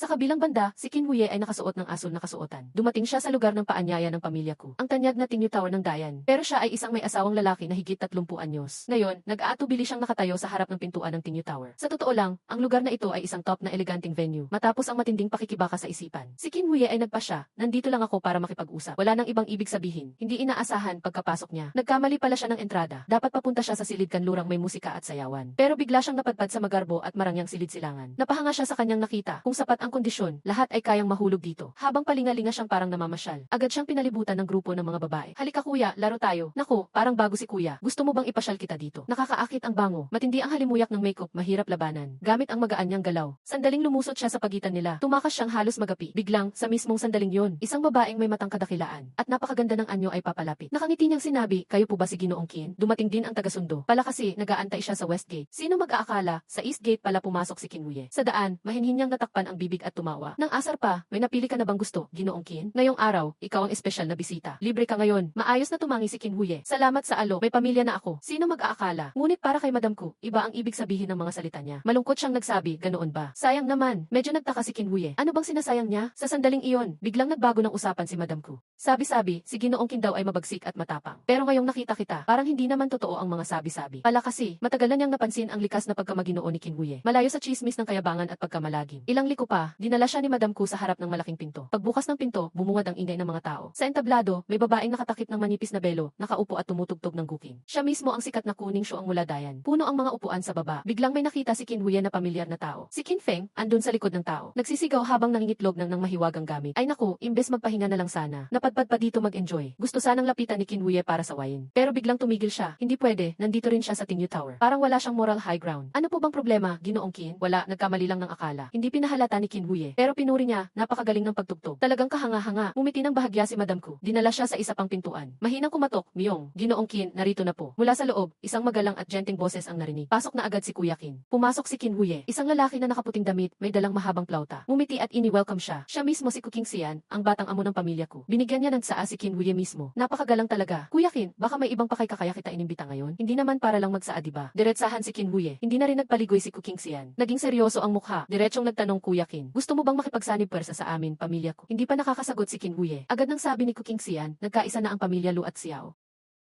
Malakas na sila ngayon, lalo na't lumakas ang lunitong mga nakaraang taon. May masamang balak, tanging ang pamilya natin lang ang pwedeng pumigil sa kanila. Para mapigilan ang masasama nilang balak, kalma lang si Qin Huye, dahan-dahan niyang ibinaba ang tsaa. Bakit hindi kayo sumanib sa Lu at Xiao? Narinig ko, pinupursige ni Xiao ko ang kapatid mo. Kamakailan, pursigidong nililigawan si Ning Shuang. Diretsong punto ni Qin Huye. Matulis ang titig, matigas ang sagot ni Kuking Xian, si Xiao ko ang ay marahas. Paano ko mahahayaan si Ning Shuang mapasubo sa panganib, at ang pamilya ko ay di basta-basta susunod kaninuman? Medyo pumikit si Qin Huye. Nakangiting nagsabi, baka hindi lang yun ang dahilan, di ba kuya ko? Ganun nga ba, kuya ko? Nabasa ni Qin Huye ang matinding galit sa salita ni Kuking Xian. Hindi na nagkunwari si Kuking Xian. Tapat siyang nagsabi, ilang buwan na ang nakalipas. Si Lu Kuang ng pamilya Lu ay lihim na nakipagkita kay Itay. Pagkatapos, galit na pinatalsik siya ni Itay. Sumunod, si Itay ay nabiktima sa labas ng Shendu. Kasama pati mga gwardya, lahat sugatan. Hindi na makalaban. Sa puntong iyon, namintog ang mukha ni Kuking Xian. Napiga niya sa galit ang tasa ng tsaa. Nagulat si Qin Huye, bumagsak ang puno ng pamilya ko. Para hindi magdulot ng takot, pinagkunwari lang nilang may sakit si Itay. Yun pala, matagal na siyang napaslang. Ngayon, si Kuking Xian na ang bagong pinuno. Ibig sabihin, may hinala ka na sa salarin. Lubaok Xiao. Isa kaya sa kanila? Malakas ang hinala ni Qin Huye. Matindi ang kumpirmang tango ni Kuking Xian. Sigurado ako, isa sa kanila, o maaaring pareho pa sila. Nan.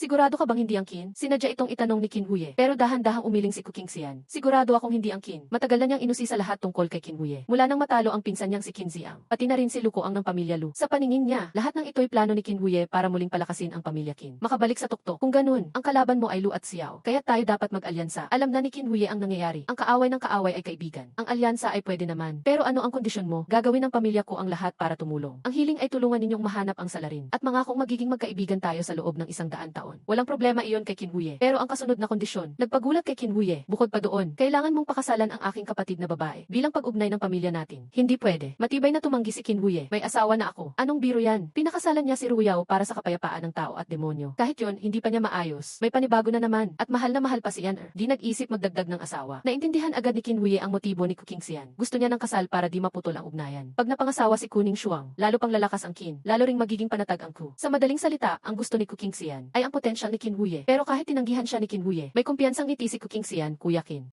Huwag magmadali, kilalanin mo muna ang aking kapatid. Pagkasabi niya, biglang pumasok ang isang magandang dalaga, may dalang guking. Siya mismo si Kuning Shuang na galing lang tumugtog. Agad siyang ipinakilala ni Kuking Sian, ang kapatid kong si Ning Shuang. Ito si kapatid Qin, kasulukuyang pinuno ng pamilyang Qin. Sandaling nagulat ang mga mata ni Kuning Shuang. Agad siyang bahagyang yumuko at bumati. Pagbati sa pamilyang Qin, bahagyang tumango lang si Kinwuye. Palihim siyang nagmamasid sa kanyang isipan. Tunay nang may maladiwatang aura si Kuning Shuang. Kaya pala tanyag siyang musikero sa Shendu. Ngunit biglang, nagsalita si Kuking Sian, kapatid. Hindi naman dayuhan si kapatid Qin. Tanggalin mo na ang belo mo. Nag-alinlangan si Kuning Shuang sandali. Dahan-dahan niyang inalis ang belo. Isang napakagandang mukha ang lumitaw. Paano mahuli ang salarin? Nagtanong si Kuking Sian ng may pagmamalaki. Tanyag ang kapatid kong babae bilang maganda sa dayan. Wala pang 10 tao sa Shendu ang nakakita sa tunay niyang mukha. Maingat pinagmasdan ni Kinwuye. Sa loob niya, lihim niyang inihambing sa kanyang asawa. Maganda naman, pero hindi kasing cute ni Ruyao. Kung paghahatulan ang aura, hindi kasing ganda ng misis ko. Napansin ni Kuning Shuang ang tuwirang tingin niya. Mahinhing ibinaba ang ulo. Para sa pamilya, wala siyang ibang pagpipilian. Malamang, ang batang ito ang magiging asawa niya balang araw. Pero agad na napansin ni Kinwuye ang lungkot sa mata niya. Pareho sila ng nararamdaman. Wala ring balak. Ayos na yan. Ibinawi ni Kinwuye ang tingin. Nagpakita ng wala gaanong interes. Pasensya ka na, kapatid ko. Kung susuriin, sakto lang ang kapatid mong babae. Kung ikukumpara sa misis ko, langit at lupa ang agwat. Pagkasabi niya nito, nabigla ang lahat Euros ni Kuking Sian, Madam Xu at Kuning Shuang. Yung maganda sa lahat, sakto lang daw para sa kanya. Kapatid Qin, may problema ba sa mata mo? Napatanong si Kuking Sian. Tinignan siya ng masama ni Kinwuye. May matabang may sakit ang malakas? Bihirang araw ba ang ganda ng reyna ng mga yaw? Di maintindihan ni Kuking Sian. Naiinis at naaasar si Kuning Shuang. Napawi agad ang munting paghanga niya. Nang makita niya si Kinwuye, na parang may ibig sabihin ang tingin. Agad niyang naintindihan. Tinutulungan ba niya ako? Kaya agad siyang sumang-ayon, kuya. May asawa na si Ginoong Qin. Wala siyang balak sa kapatid ko. Itigil na lang natin ang kasunduang ito. Pero hindi sumuko si Kuking Sian. Kapatid Qin, magaling sa musika, chess, calligraphy at painting ang kapatid ko. Ayaw mo talagang pag-isipan ulit. Sandaling nagdalawang isip si Kinwuye. Nakakainis, ni isa sa mga ito, di marunong ang misis ko. Pero mariin pa rin niyang tinanggihan si Kuking Sian. Matututo rin ang asawa ko balang araw. Walang ibang babae na mas maunawain sa kanya. Kita ang katigasan ni Kinwuye. Napilitan si Kuking Sian na magkompromiso. Pwede bang gawing alila na lang siya ni kapatid Qin? Di inakalang ganun siya kapursigido. Kaya nagkunwaring seryoso si Kinwuye. Kapatid ko, may tradisyon sa pamilyang Qin. Iisa lang ang asawa, at bilang pinuno, hindi ko pwedeng suwayin ang mga ninuno. Naniwala si Kuking Sian agad, di inakalang tapat pala ang Qin. Ako patuloy ang lumabis, hindi niya alam, galing lang sa dating buhay ni Kinwuye ang alituntuning iyon.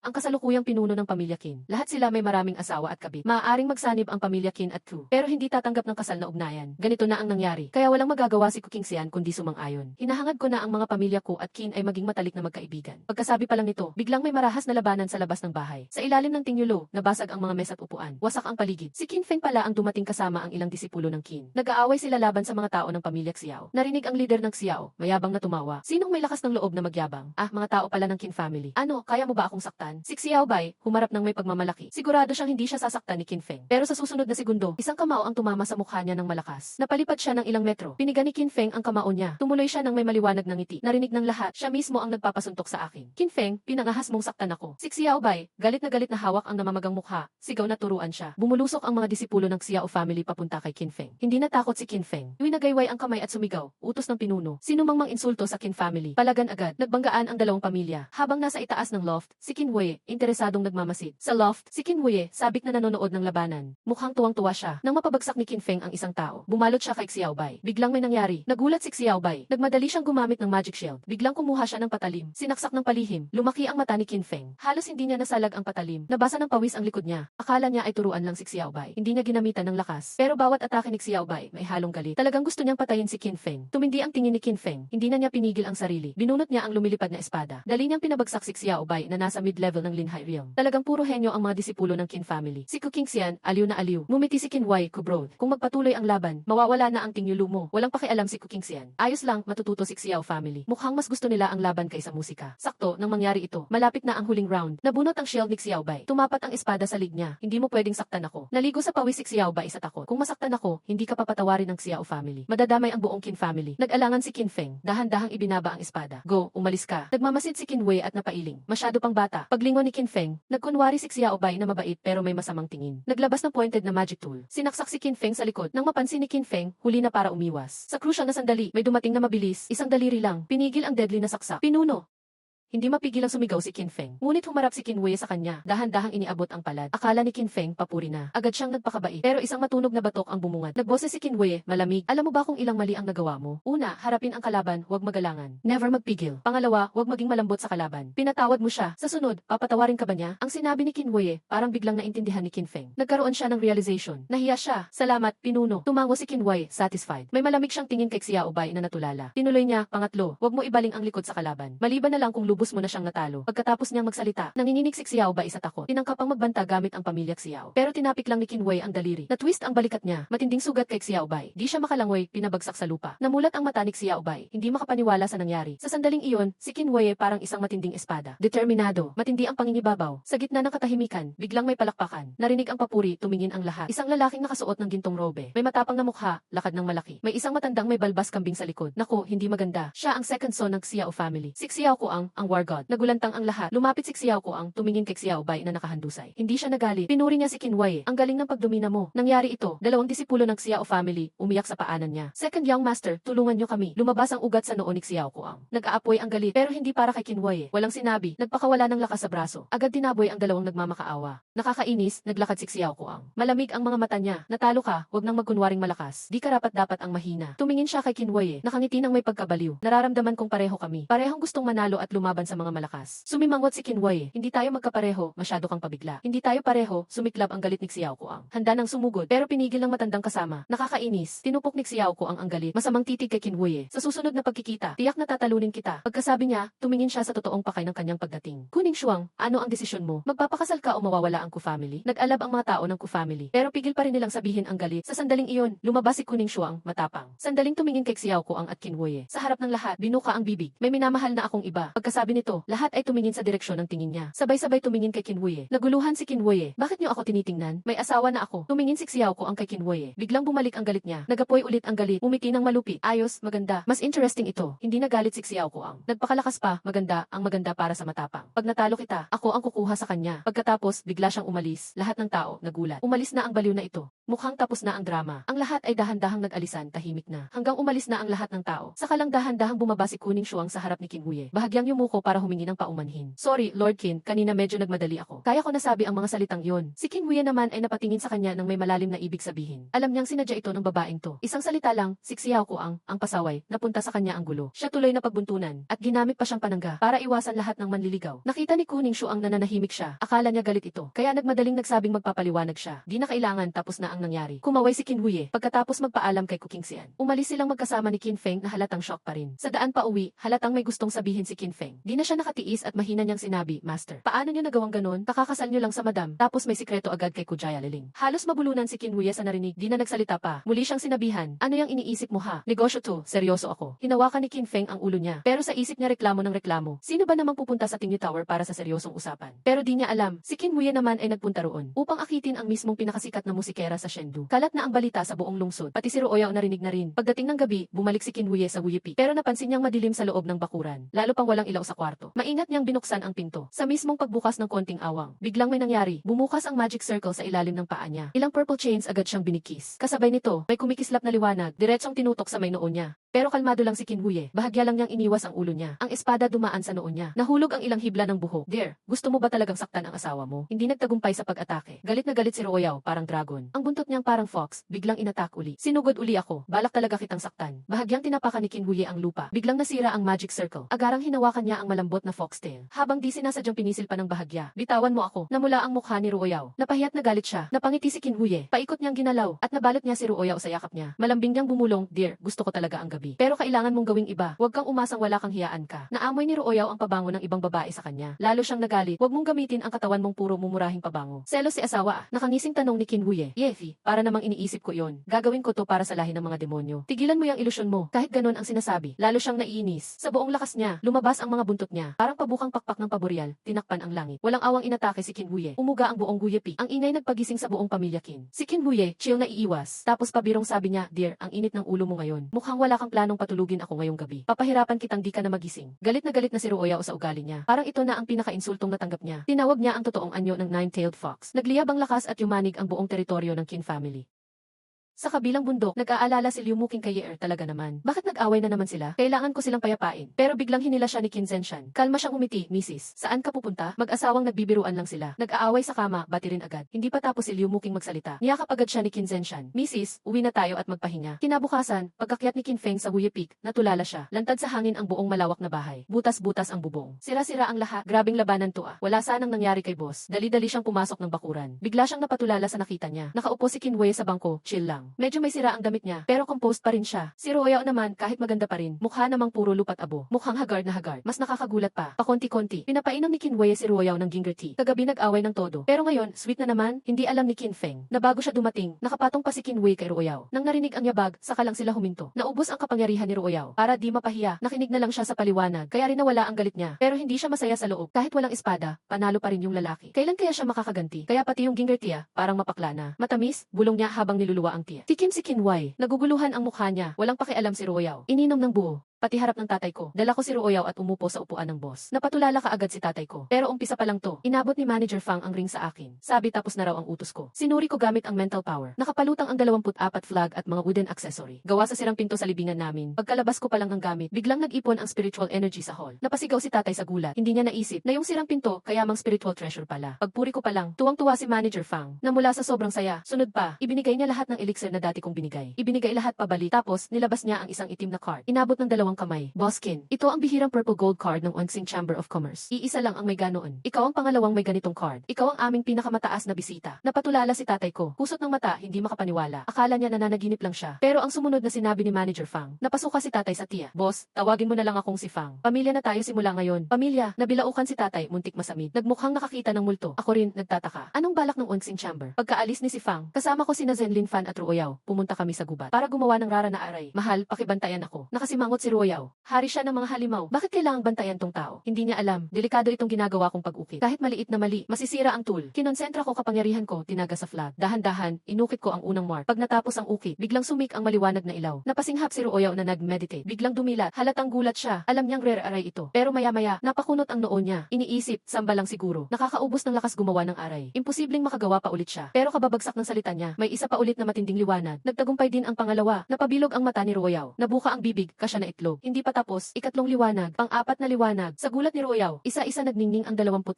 na flag. Pabilis ng pabilis ang ukit ko. Parang alon lang, lahat ng 24 nagtagumpay. Walang nasira. Na-shock si Ruoyao. Magaling sa potions. Ngayon, master pa sa aray. Ilang sikreto pa kaya meron tong lalaki? Biglang, isang mabigat na isip sumabog sa utak ni Ruoyao. Kung demonyo siya, kahit maging asawa niya, bakit hindi? Napakilig siya sa ideya. Nyug-yug ang ulo. Hindi pwede. Bakit ako magiging asawa ng pesting to? Never mangyayari. Sa tulong ng Key Supreme Letting Go Scripture, buong galing ko na mastery ang control sa power. Kayang-kaya ko nang mag-ukit ng aray. Mabilis kong inayos ang mesa ng magulang ko. Tinapos ko namang mag-ukit ng mga hairpin. Pinabagal ko pa yung huli. Todo focus ako. Buti na lang habang nakatingin si Ruoyao. Napaisip siya ng matinding plano dahil abala ako. Walang ibang iniisip. Plano pa niyang bigla akong atakihin. Pero sandali lang yung plano. Agad niyang binawi. Hindi pa fully recovered ang power niya. Kapag pumalpak, delikado. Di maganda ang bisa. Sa gitna ng pagdadalawang isip niya, natapos ko ang pag-ukit. Tinawag ko siya, nakangiti. Mahal, halika. Kinabahan si Ruoyao. Huli na ba siya sa plano? Pero sumunod pa rin siya. Alerto ang mukha. Umiti lang ako. Pinatalikod ko siya. Dahan-dahan kong tinanggal ang hairpin niya. Bumagsak ang mahabang pilak na buhok. Binuo ko ulit ang buhok niya at pinasok ang bagong inukit kong hairpin. Kumuha ako ng salamin. Inabot sa kanya, para sa'yo. Regalo na ipinangako ko sa'yo. Sa salamin, 2 itim na hairpin parang bituin sa pilak na buhok. May ukit ng 2 fox na buhay na buhay. Tila nagmamasid sa gilid. Napatingin si Ruoyao. Nagningning ang mga mata. Lalo pang nagulat siya. May aray pala sa hairpin. Pagkapasuot niya, biglang pumasok ang spiritual energy sa katawan niya. Yun pala, todo effort ako. Dahil sa regalo para sa kanya. Bilang halimaw na di pa nabigyan ng regalo, napakilig siya kahit papaano. Gusto mo ba, mahal? Lumapit ako sa tenga niya at nagtanong. Namula siya sa kilig, biglang tumalikod at nag-frown. Ayaw mo sa isang simpleng palamuting buhok. Marami ako niyan sa aking silid. Nagkunwari akong nalungkot. Inabot ko para kunin ang palamuti. Dahil ayaw mo niyan, ibigay ko na lang sa iba. Agad niyang pinrotektahan ang bandila ng kapangyarihan. At saka pa lang niya naisip na naloko siya. Galit siyang kumagat sa labi. Pero matigas pa rin siyang nagsabi, ibinigay na. Akin na ito ngayon. Pagsawa na ako, itatapon ko rin. Tinitigan ko siyang mayabang. Napangiti ako ng malambing. Tumalikod ako at naglagay ng malaking depensa ng sekta. 12 banderang espiritu naging parang bituin. Isang malalangit na depensa ang bumalot sa buong Angkan Kin. Biglang lumakas ang espiritual na enerhiya. Natuwa lahat ng mga kasapi ng Angkan Kin. Pero si Ruoyao, nakatingin sa akin. Gulong-gulo ang isip. Hindi siya madamot sa pamilya. Pero ganito ang kabaitan niya sa akin. Para saan kaya iyon? Biglang may nangyari. Isang lalaking nakasuot ng itim na kalasag. Nakasakay sa mabilis na kabayo, dumating sa harap ni Wu Yifeng. Ako si Wei Li, pinuno ng Imperial Guards. Inutusan ako ng hari. May mahalagang ibabalita. Nakita ni Wei Li si Ruoyao sa likod ko. May pag-aalinlangan sa mata niya. Pero magalang siyang nagsalita, kamakailan lamang. May kakaibang enerhiya sa timog kanlurang bundok ng Shendu. Nagpadala si His Majesty ng maraming espiya. Halos lahat sila napahama. May mga malalakas din mula sa linhay. Napaangat kilay ko. May dinalang balita ba? Biglang naging seryoso si Wei Li. Napakaseryoso ng mukha ni Wei Li. Maingat niyang sinabi, maraming halimaw sa bundok. Hindi humihina ang espiritu, bagkus lalong lumalakas. Lumabas mula sa nabiyak na whirlpool. Malamang isang tagong mundo iyon. Nang marinig ang salitang tagong mundo, maging si Ruoyao na patingin. Ako naman ay kalmado lang. Dahil inasahan ko na. Diretso kong tinanong, ano ang plano ni His Majesty? Agad sinabi ni Wei Li ang utos ng hari. Pinapatawag kayo at ang 3 pang malalaking pamilya sa palasyo. Sunod na eksena, sa bulwagan ng palasyo. Katatapos lang naming makapasok ni Ruoyao. Lahat ng mata napatingin sa amin. Unang lumapit si Kuking Sian ng pamilya ko. Pero nakita niya si Ruoyao. Napahinto siya sa gulat. Halos nawala sa sarili. Agad kong pinilit huminga. Saka lang siya natauhan. Mukhang nahihiya. Nang ipakilala ko si Ruoyao bilang asawa ko. Mas lalong namangha si Kuking Sian. Saka lang niya naintindihan. Bakit sa Tingi Tower noon, hindi ko man lang tiningnan ang kapatid niyang babae. Yun pala, may mas maganda na akong kasama. Bakit ko nga naman papansinin ang ibang liwanag? Biglang may nagsalita ng sarkastiko. Isang mapanuyang tinig ang nag-echo. Kailan pa? Ang palasyo ng aking Great Yan Dynasty na pwedeng pasukin ng mga nilalang mula sa lahi ng halimaw. Dumating si Lu Wei, pinuno ng pamilya Lu. Kasama ang anak niyang si Lu Kuang. Mayabang ang mukha. Diretso kong sinagot si Patriarch Lu. Kumusta na ang pangalawa mong anak? Tamang-tama yung sinabi ko, nasaktan siya. Galit na galit siya, Qin Huye. Ang tungkol sa anak ko. Singilin kitang balang araw. Napangisi ako. Handang makipaglaban anytime. Handa akong harapin ka. Baka sa susunod, sa 4 na malaking pamilya ng Shendu, mawawala na ang Lu family. Ramdam ang lamig ng banta. Napakaba ni Lu Wei. Biglang sumingit si Xiao Zhan, pinuno ng Xiao family. Pinagalitan akong mayabang. Wala akong pakialam. Diretsong tinawanan ang pamilya nila. Pati dinala ang isyu ng pamilya Xiao. Biglang nagalit si Xiao Zhan. Aakma sanang magbunot ng espada. Buti na pigilan siya ng anak niya si Xiao Yi. Nakalmado at mahinahon. Ito ay loob ng palasyo. Biglang may sumigaw. Parating na si His Majesty. Nabasag ang tensyon. Isang matandang lalaki na mahina na ang hininga. Siya pala ang dakilang pinuno na si Jigsaw Anzong. Ilang taon lang ang nakalipas. Ngayon, labis na siyang tumanda. Lahat ay yumuko bilang pagbati. Pero matagal siyang tumitig kay Ruoyao. Malalim ang tingin niya. Nang akala ng lahat na magagalit siya, bigla siyang umiwas ng tingin. Marubdob at paos ang boses niya. Mga panauhin, hindi na kailangan ng formalidad. Di pa man siya tapos magsalita, matindi na ang ubo niya. Kaya pinahintulutan niyang ipaliwanag ng batang lalaki sa tabi niya. Seryosong sinabi ng binata, sa kaibuturan ng timog kanlurang bundok. Natagpuan ang sira ng lihim na lugar. Pagkabigkas ng salita, nagulantang ang lahat. Tanging ako at si Ruoyao ang kalmado. Si Xiao Zhan lalo pang tumawa ng malakas. Hahaha, hindi ko akalaing makakatuklas din kami ng sagradong yaman. Agad niyang ipinaliwanag sa anak niyang si Xiao Yi. Ang tinatawag na lihim na lugar. Iyan ay iniwan noong digmaan ng mga Diyos, demonyo at halimaw noon. Isang sagradong lugar na napreserba. Bumubukal doon ang matinding espiritual na enerhiya. Malayo sa kung ano ang meron ngayon. Narinig iyon ni Xiao Yi. Biglang napansin ang sabik sa mukha niya. Kung mapupuno ang katawan sa malakas na enerhiya, madali ang mararating ang tagumpay sa kultibasyon. Nagningning ang mga mata ni Xiao Zhan. Masiglang ikinuwento niya ang tungkol sa lihim na lugar sa lahat. Doon nakalibing ang mga dakilang pinuno noong sinaunang panahon. Isang mapanganib na lugar ito. Kahit tumanggap ng kaunting mana lang dyan, pwede nang sumikat agad. Nabighani ang lahat sa ideya ng pambihirang pagkakataon. Pero ako, tahimik na napangiti ng malamig. Hindi binanggit ni Xiao Zhan ang matinding panganib doon. Hindi lang mga pinuno ang nakalibing doon, pati lahat ng naghangad at nagtangkang pumasok. Tunay nga, dahil sa tukso ng yaman, nagkakaisa agad ang lahat. Mabilis na nagpa siya si Jigsaw Anzong, ang matandang pinuno. 3 araw mula ngayon, papasok na tayo sa lihim na lugar. Habang plano kong isama si Ruoyao paalis, hinarang ako ni Wei Li, ang pinuno ng mga gwardya.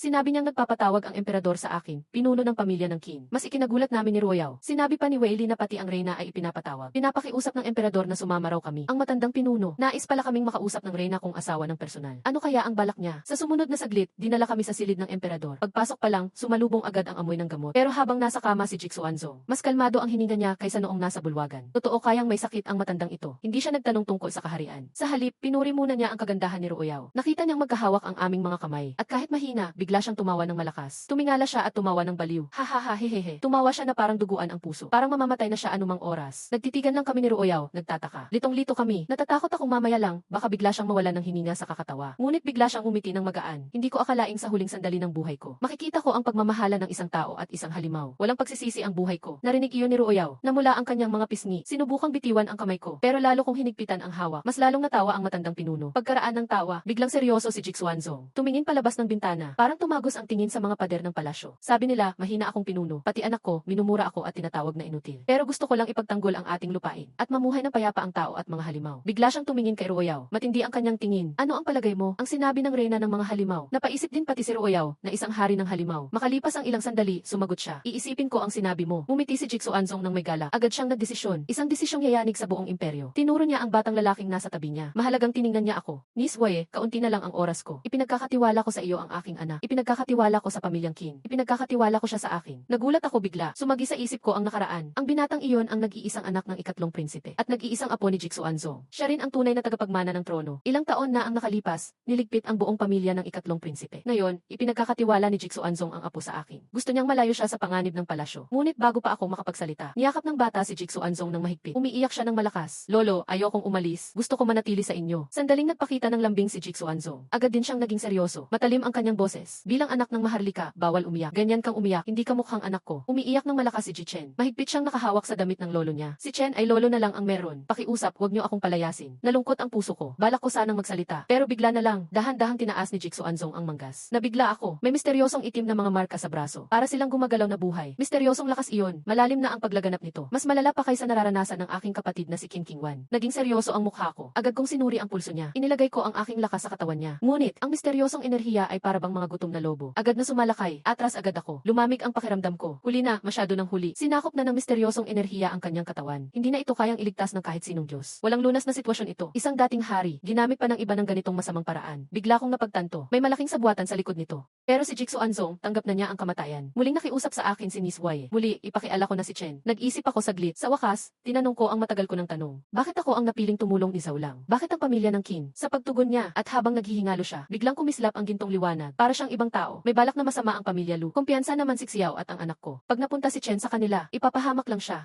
Akala nila mamamatay na ako. Wala na akong alam. Tinanong ko, paano naman ang Ku family? Malalim siyang napabuntong hininga. Ibinunyag pa niyang mas malaking lihim. Nakiusap ako kay Cousin Yang. Ngunit tinanggihan niya ako. Kinagabihan, napahamak ang buong pamilya. Si Kui Pianxian, hindi niya mapoprotektahan si Chen. Ngayon ay malinaw na sa akin. Saka ko naintindihan. Pero bakit tiwala si Jigsaw Anzong sa pamilya Qin? Malalim siyang huminga. Ibinahagi niya ang lihim na mahigit 1,000 taong na. Mahigit 1,000 taon na ang nakaraan. Wala pang pundasyon ang dayan. Lumalaganap ang mga halimaw. Isang lalaki ang nangarap magtayo ng perpektong tahanan dito. Hanggang dumating ang dalawang bituin na tagapagligtas. Naging posible lang ang pagsugpo sa lahi ng mga halimaw. Naitatag ang Dayan Dynasty. Ang lalaking iyon ay ninuno ng Zhou family at ang dalawang tagapagligtas ay mga ninuno ng pamilya Qin. Manghang-mangha ako. Sa wakas, naiintindihan ko ang tiwalang ito. Hindi na ako nag-atubili. Ipinatong ko ang palad ko sa ulo ni Ji Chen. Nangakong tapat kay matandang Zhou. Huwag kang mag-alala kay Chen. Aalagaan ko siya ng maayos. Pagkarinig sa pangako ko. Sa wakas, nakahinga ng maluwag si Jigsaw Anzong. Nagmadali siyang ipadalo kami sa gabi. Lolo, paalam na po si Chen. Huling sulyap ng binata. Punong-puno ng pighati. Kami agad na naglaho sa dilim ng gabi. Pero sa mismong oras na umalis kami, ang matandang puno ng kabaitan sa kama. Biglang naging malamig at matalim ang tingin. Nag-utos siya sa labas ng malakas. Pinuno Wei, maghanda. Kaagad magpadala ng utos sa lahat ng pinuno sa 3 lalawigan at 5 lungsod ng Chengdu. Pangunahan ang hukbo para ipagtanggol ang palasyo.